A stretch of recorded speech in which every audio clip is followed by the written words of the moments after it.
A gente falando aqui de alimentação, e eu lembrei aqui de atletas, e, e eu ouvi até um endocrinologista uma época falando que a maioria que uma grande parte dos atletas, pelo menos que ele acompanhou, tinham uma espécie de fome oculta, eles estavam deficientes em nutrientes. Parece que os atletas estão passando fome. E eu queria que você Uhum. falasse disso, e em especial também, já seria um outro assunto, mais ou menos relacionado a esse, é a questão, a gente, assim, eu sou da luta também, né, do karatê, então é bem comum a gente ver atletas que emagrecem drasticamente pouco antes do campeonato.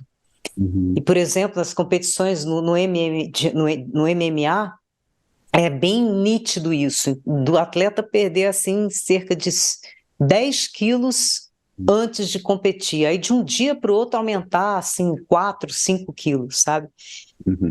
O quanto que essas mudanças drásticas podem comprometer a saúde e qual comprometer a saúde, né, desses Uhum. atletas. Essa é uma questão muito interessante, né? Quando a gente pensa em performance, a gente tem que diferenciar até que ponto, né, falando de performance física e atleta de altíssima performance, até onde que isso é saudável, né? Ser atleta de altíssima performance não é saudável. Já não é saudável. Não é saudável. Não tem como a gente Basta colocar ver uma as minhas pessoa, lesões aqui. entendeu? A partir do momento em que você se submete a entrar num risco maior de lesão, você já está num lugar que não é de saudável, né? Uma coisa é você treinar 5 vezes por semana, tranquilo ali, né? Ah, eu tô com uma dorzinha aqui, não vou treinar amanhã, vou dar um tempo. Outra coisa é você, pô, eu tenho um campeonato daqui 2 meses. Eu não posso ficar 2, 3 dias sem treinar. Eu E tô com a você dor vai. aqui, vou tomar um anti-inflamatório, É, vou- analgésico e vou treinar. É diferente, exatamente. né? É diferente, é uma coisa completamente diferente. Então, às vezes, a gente não pode vincular a altíssima performance física do atleta de alto rendimento, né? Com a saúde mesmo, porque o atleta de alto rendimento ele sabe que aquilo não é saudável para ele e ele sabe que é um período, até porque tem temporada. Atleta não fica o ano inteiro competindo em altíssimo rendimento, não existe isso. Nenhum esporte acontece isso, porque eles chegam no que a gente chama de overreaching funcional, que seria um teto ali antes do overtraining, né? O overtraining seria uma síndrome realmente, que aí o atleta pode ficar anos, e alguns atletas se aposentam porque eles não conseguem se recuperar de uma fadiga extrema, né? Porque eles fundiram, em uma palavra mais coloquial, mais simples, eles realmente fundiram o motor deles, né? E precisa de muito tempo para se recuperar, e às vezes demorando 1 ano, 2 anos, na vida de um atleta, dependendo do esporte que ele pratica, 1 ano, 2 anos parado ou 1 ano, 2 anos sem treinar, já é um sinônimo de aposentadoria, dependendo da idade dele e do que ele faz, né? Então, quando a gente trabalha com atleta, a gente sempre vai buscar o overreaching, que é chega perto desse overtraining, a gente diminui o volume de treino. Chega perto desse overreaching, né, desse overtraining, diminui o volume de treino. Normalmente, quando que é esse pico? É na competição. Então a gente chega. Quando chega na competição, faz esse deload, né? Dá uma reduzida e aí explode de novo.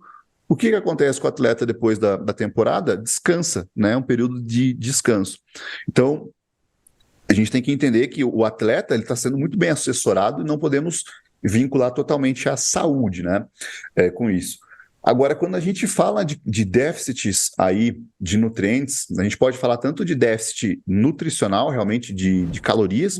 Existe um conceito, né, uma sigla chamada REDS, REDS, que seria deficiência relativa de energia, né? Relative Energy Deficiency em esportes, né?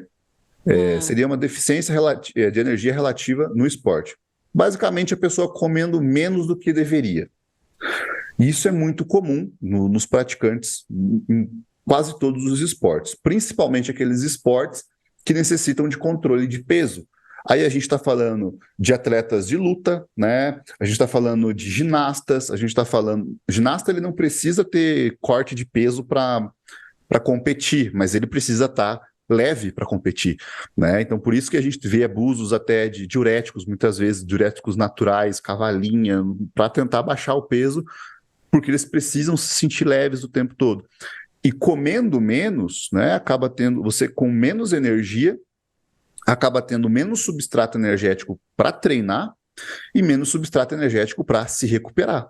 Então, se você está treinando mais, né, tô forçando, não gostei da minha performance hoje e vou forçar, amanhã eu preciso treinar bem.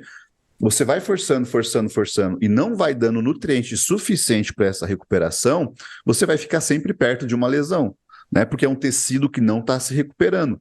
É uma cartilagem que está sofrendo ali, é uma musculatura que está sofrendo ali e não está tendo substrato e tempo para a recuperação. Então a gente tem isso aqui, e é muito comum isso. O outro ponto, e esses dois pontos que eu estou falando são mais vistos ainda em atletas mulheres, tá? Que é essa energia baixa e também a anemia, né? A gente tem um percentual altíssimo de mulheres atletas com sintomas de anemia, né? Cerca de 35% das mulheres atletas estão anêmicas, né? O que é anêmico? Com baixo volume de ferro, realmente. Por quê? Porque durante o exercício físico de alta intensidade, há a destruição das hemácias ali, há uma destruição também do ferro. Elas têm uma necessidade maior de ferro.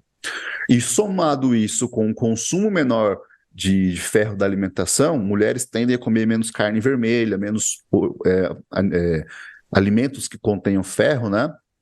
Isso acaba culminando ali em uma deficiência de ferro. Então, precisa monitorar isso, precisa analisar, porque depois de um período, essa atleta começa a ter amenorreia, não vai menstruar mais, o corpo já está dando sinal de que tem alguma coisa errada, e quando tem a menstruação fluxo normal, dependendo do volume do fluxo, pode ajudar ainda mais nessa anemia. Então, são coisas que a gente vai analisando e que são muito comuns.